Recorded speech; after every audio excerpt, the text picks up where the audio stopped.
Hello friends, तुमचं खूप खूप स्वागत आहे आपल्या यूट्यूब चॅनलमध्ये आणि आपल्या आजच्या नवीन रेसिपीमध्ये सुद्धा। आज आपण भिजवलेल्या सोयाबीनपासून अगदी कुरकुरीत असा 5 मिनिटातच नाश्ता तयार करणार आहोत। हा नाश्ता मुलांना खूप आवडतो, तुम्ही कधीही बनवू शकता। फक्त सोयाबीन भिजवून घ्यायचे आणि अगदी 5 मिनिटातच रेसिपी आपली तयार। अगदी कुरकुरीत आणि क्रिस्पी असा हा नाश्ता तयार होतो। तुम्ही इथे बघू शकताय, मी भिजवलेले सोयाबीन घेतलेले आहेत। त्यामध्ये मी ते 2 ते 3 चमचे दही टाकून घेतलेलं आहे। दह्याचं प्रमाण कमी जास्त तुम्ही करू शकता, तर याने छान फ्लेवर येतो। तुमच्याकडे जर दही नसेल तर टोमॅटो केचप टाकलं तरीही चालेल, किंवा तसं बिना टोमॅटो केचप किंवा दह्याचं बनवलं तरी चालेल। आता यामध्ये इथे मी थोडे मसाले टाकणार आहे। थोडीशी हळद, लाल मिर्च पावडर, थोडीशी धना पावडर, जिरे, त्याचबरोबर चवीनुसार मीठ टाकून घ्यायचं आहे। तुम्ही तुमच्या आवडीनुसार इथे कोणताही मसाला टाकू शकता, किंवा मॅगी मसाला जर अवेलेबल असेल तो टाकला तरीही खूप छान टेस्ट येते।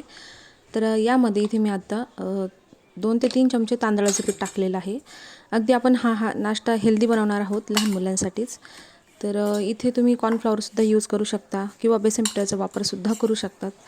तर पीठ तुम्ही तुमच्या आवडीनुसार घेऊ शकता, पण तांदळाच्या पिठाने किंवा कॉर्नफ्लॉवरने अगदी कुरकुरीत बनतात शेवटपर्यंत, म्हणजे भरपूर वेळ हे कुरकुरीतच राहतात, लूज पडत नाही। तर हे बघा, संपूर्ण मिश्रण आपण याला चांगलं एकजीव करून घेतलेलं आहे। संपूर्ण सोयाबीनला लागेल अशा पद्धतीने करून घ्यायचं आहे।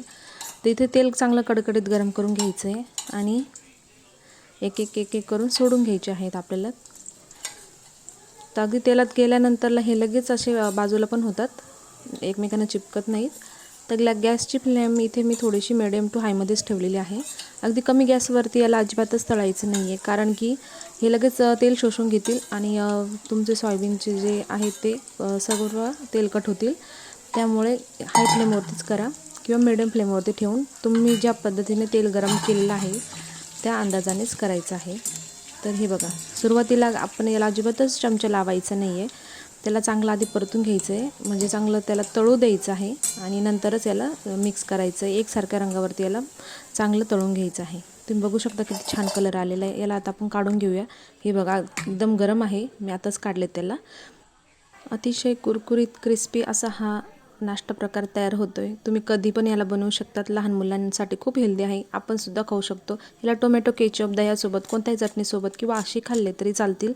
ते हे बघा किती कुरकुरीत झालेले आहेत, क्रिस्पी झालेले आहेत। अगदी कमी तेलात हे होतात, तेलकटसुद्धा झालेलं नाही, तुम्ही बघू शकता। रेसिपी जर आवडली तर लाईक करा, शेअर करा, कमेंट करा। त्याचबरोबर नवीन असाल तर चॅनलला सबस्क्राईब करा। धन्यवाद।